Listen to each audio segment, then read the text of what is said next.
नमस्कार, मैं वीना वर्मा हमारे YouTube चैनल एस्ट्रो वीना पर आपका हार्दिक स्वागत करती हूँ। धन्यवाद भी देती हूँ कि आप मेरे साथ जुड़े हुए हैं। आज मैं आपके सामने एक बहुत अहम जानकारी लेकर आई हूँ, जो कि सबके मन में एक प्रश्न होता है। बहुत 90% लोगों के माइंड में यह होता है और वो चाहते हैं कि हम कुछ करें। तो वो जो अहम प्रश्न है वो यह है कि हम कम्पिटिटिव एग्ज़ाम्स में कैसे सफलता पाएं, प्रतियोगिता परीक्षाओं में हम कैसे सफलता हासिल करें। तो ये अहम जानकारी लेकर आज मैं आपके सामने आई हूँ और यही आपके साथ शेयर करना चाहती हूँ।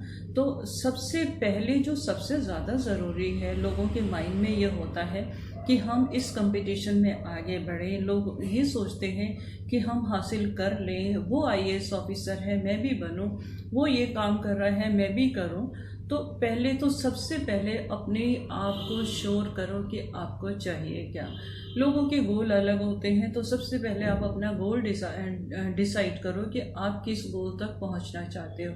जब तक आपको पता नहीं होगा कि आपको कहाँ पहुंचना है, टारगेट तो हम तभी करेंगे ना जब हमारे पास गोल होगा।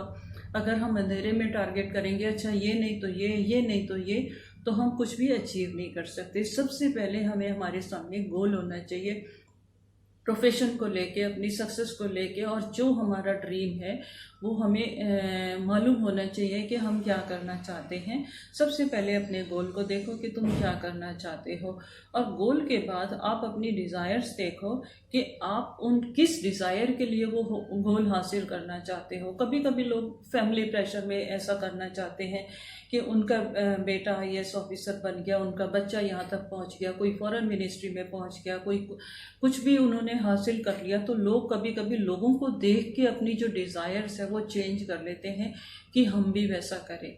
तो सब लोग तो एक जैसे नहीं हो सकते। एक बहुत अच्छा डांसर हो सकता है, एक बहुत बड़ा पॉलिटिशियन हो सकता है, बहुत बड़ा बिजनेसमैन होता है, एक सफल डॉक्टर हो सकता है, सफल इंजीनियर हो सकता है, सफल सर्जन हो सकता है। तो सबकी अपनी अपनी कैपेसिटी होती है और सबके अपने अपने प्लैनेट्स होते हैं। सबकी अपनी शुरू से ही उनकी डिज़ायर होती है कि हमें उसमें हासिल करना है।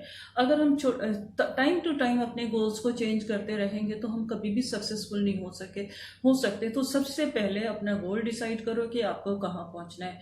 उसके बाद आप किस लिए वो गोल हासिल करना चाहते हो, और वो गोल हासिल करने के बाद आपको क्या क्या खुशी मिलेगी, ये लिस्ट भी हमारे पास होना चाहिए। और ये मालूम होना चाहिए कि हम किस लिए वो गोल हासिल करना चाहते हैं। तो ये अगर दो चीज़ें हमें मालूम है, हमारा गोल और हमारी डिज़ायर्स, हम किस लिए ये करना चाहते हैं। कुछ लोग फैमिली प्रेशर में करते हैं, कुछ सोसाइटी को लेके करते हैं, कहीं कहीं कोई ना कोई, अगर उनकी खुद की इच्छा है तो उनको उस गोल तक पहुंचने से कोई नहीं रोक सकता। पर अगर वो दबाव में आके कर रहे हैं तो थोड़ा सा डाउट हो जाता है उनका गोल फिक्स करने के लिए। अगर उनका खुद की डिज़ायर है, खुद का ड्रीम है कि मुझे ये करना है, तो उस गोल को लिख के रखें अपने पास में और विजुलाइज करें कि वो गोल अचीव करने के बाद तुम क्या करोगे। जैसे कोई डॉक्टर बनना चाहता है तो वो ये कहता है कि मैं सोसाइटी की सेवा करूंगा, लोगों की सेवा करूंगा। पॉलिटिशियन बनना चाहता है, नेता बनना चाहता है, मैं समाज का कल्याण करूंगा, लोगों के सुख का, सुविधाओं का ध्यान रखूंगा। कोई बिजनेसमैन बनना चाहता है तो मैं ज़्यादातर लोगों को बिजनेस दूंगा, काम की अपॉर्चुनिटीज़ दूंगा, लोगों की सेवा करूंगा और लोगों को ज़्यादा से ज़्यादा एम्प्लॉयमेंट दूंगा। तो इस तरह की डिज़ायर्स जो हमारे पास श्योर होना चाहिए कि हम ये गोल क्यों हासिल करना चाहते हैं। कोई आईएएस ऑफिसर बनना चाहता है तो क्यों बनना चाहता है। क्या तुम सोसाइटी में डिसिप्लिन लाना चाहते हो, सोसाइटी में कुछ चेंज लाना चाहते हो, ये तो तुम्हें पता होना चाहिए। उसके साथ आप अपनी लर्निंग कैपेसिटी को भी देखो कि आप किस तरह से, तुम्हारी लर्निंग कैपेसिटी है, क्या तुम उस तरीके से उस गोल को हासिल कर सकते हो। अगर तुम्हारी कैपेसिटी कम है तो फिर तुम अपनी कैपेसिटी से जो तुम कर सकते हो उसी में ट्राई करो, तो तुम्हारे लिए बहुत ज़्यादा अच्छा है। लोगों को देख के कोशिश करोगे तो पछताओगे, अपने आप को देख के करोगे कि हाँ हम ये काम बेस्ट कर सकते हैं। कोई बहुत अच्छा शेफ़ बन सकता है, 5 स्टार होटल का शेफ़ भी बन सकता है, कोई बहुत होटल इंडस्ट्री में जा सकता है, कोई फॉरेन एम्बेसी में जा सकता है, कुछ भी कर सकते हैं। तो आप अपने आप को देख लो, पहले अपने आप को देख लो, आंक लो, समझ लो, उसके बाद ही आप कंपटीशन में जाने की तैयारी करो। और आप देख लो कि आप किस काम में कितने मेहनत से और कितनी डेडिकेशन से काम कर सकते हो, तो नो डाउट आपको सफल होने से कोई नहीं रोक सकता। पर आपको ये चीज़ें मालूम होनी चाहिए कि आप क्यों करना चाहते हो।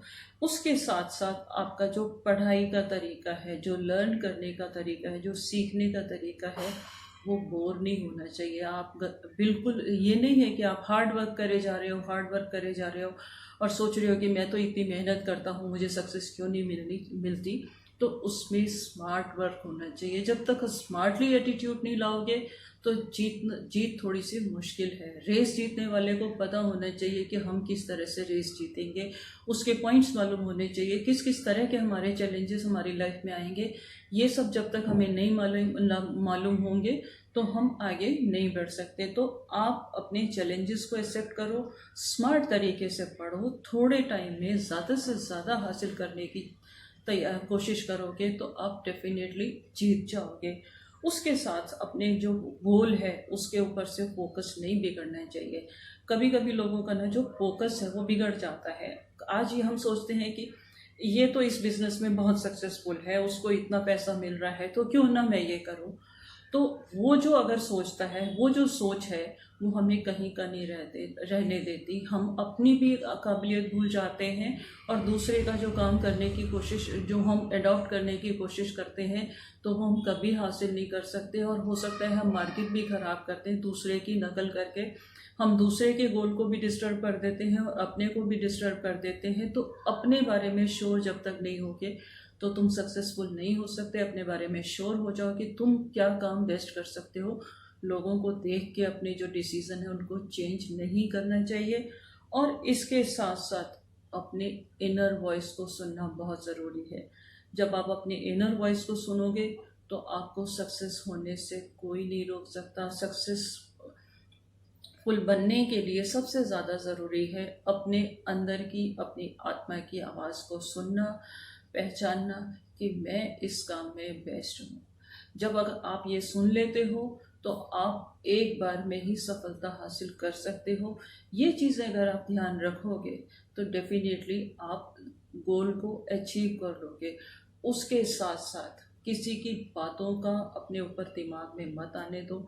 जैसे कि एक बहुत छोटी सी कहानी थी, मैं आपको बताती हूँ कि कुएं में बहुत सारे मेंढक थे और वो ऊपर उठने की कोशिश कर रहे थे, वो बाहर निकलने की कोशिश कर रहे थे और सब लोग बार बार फिसल जाते थे। और एक मेंढक जो है वो बार बार गिर भी रहा था और बार बार कोशिश भी कर रहा था। सब लोग उसको पुश कर रहे थे कि तुम आ जाओ, तुम नहीं कर सकते, नहीं कर सकते। फाइनली वो जब ऊपर चला गया और वो उसने उसको पार कर लिया तो किसी ने पूछा कि भाई ये कैसे पार हो गया, तो उसने कहा क्योंकि ये बहरा है, ये किसी की बात नहीं सुनता। तो ये चीज़ जो है हमें अपने दिमाग में ले आनी चाहिए। हमें लोगों की बात ना सुन के अपने अंदर की बात सुनेंगे, अपनी कैपेसिटी की बात सुनेंगे और उस गोल के ऊपर ध्यान रखेंगे तो हमें सफल होने से कोई नहीं रोक सकता। बस सफलता का यही एक मूल मंत्र है। आप बस अपने पढ़ने की, अपने कंपटीशन में अपने जीतने की जो आदतें हैं उनको थोड़ा सा फोकस कर लो। कुछ लोग म्यूज़िक सुन के कंसंट्रेट करते हैं, कुछ डांस भी चल चल के कंसंट्रेट करते हैं। तो इस चीज़ को अपने उसमें ले आओ कि आप कैसे कर सकते हो। कोई रात में पढ़ता है, कोई दिन में पढ़ता है, तो अपने अकॉर्डिंग शेड्यूल बना के अगर आप हासिल करोगे तो डेफिनेटली आप जीत जाओगे। बस डिसाइड आपको करना है, अपना गोल लिख के रखो, लिख के रखने के साथ साथ उसके ऊपर फोकस करो। दिन में कई बार उसको रिपीट करो, उसको पढ़ते हुए मेडिटेशन करो, थोड़ा सा विजुलाइज भी करो कि आप जब अचीव कर लोगे तो आप कितने खुश होगे, क्या माहौल होगा, आपका क्या एटीट्यूड होगा। क्योंकि हमें सक्सेस दिलवाने में विजुलाइजेशन का बहुत बड़ा रोल है। तो विजुलाइजेशन जो है हमारी लाइफ में ज़रूरी है। आप अपने गोल को लिख के विजुलाइज करो कि आप जीत गए हो, आपने इसके ऊपर फोकस किया है। ये टाइम आपको दिन में 3 बार निकालना है, सुबह, दोपहर, शाम, चाहे 5-5 मिनट का निकालिए। इससे आप अपने गोल को रिपीट करते रहेंगे और कंपटीशन की तैयारी करते रहेंगे तो आप जीत जाएंगे। इन्हीं शब्दों के साथ आपसे विदा लेती हूँ। एक नई जानकारी के साथ आपसे फिर मुलाकात होगी। आपके मन में अगर कोई शंका है, कोई प्रश्न है, तो आप बेझिझक मुझे कमेंट बॉक्स में लिख सकते हैं। मैं आपकी समस्या का समाधान करने की पूरी कोशिश करूँगी। धन्यवाद।